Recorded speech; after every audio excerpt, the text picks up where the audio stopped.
শামু, তুমি কেঁদো না, তুমি একেবারে ছোট মানুষ।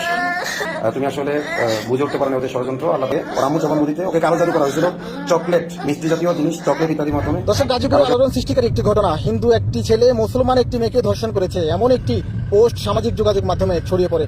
তারই প্রেক্ষিতে কিন্তু আসসালামু আলাইকুম বন্ধুরা, ভিডিওটা একটু শেয়ার করে দিবেন যাতে সারা দেশে একটা জনমত তৈরি হয়, সবাই যাতে প্রতিবাদ জানায়। আমরা তো আসলে যতক্ষণ পর্যন্ত না নিজের সাথে খারাপ কিছু না ঘটে, আমরা ততক্ষণ পর্যন্ত কোনো অন্যায়ের প্রতিবাদ সহজে করি না। এখন বাংলাদেশে হিন্দুত্ববাদের যে চরম উত্থান, ঠিক আছে, সাধারণ হিন্দুদের সাথে আমাদের কোনো প্রবলেম নাই, আমাদের কোনো সমস্যা নাই। কিন্তু হিন্দুত্ববাদী যারা যারা এই যে সন্ত্রাসী সংগঠন ইসকনের সদস্য এবং ইসকন যাদেরকে শেল্টার দিয়ে এই দেশে চরমপন্থার উত্থান করাতে চায়, সাম্প্রদায়িক সম্প্রীতি নষ্ট করতে চায় যারা, তাদের বিরুদ্ধে আমরা সকলে, তাদের এই ঘৃণ্য চক্রান্ত সবাই মিলে বানচাল করে দিতে হবে।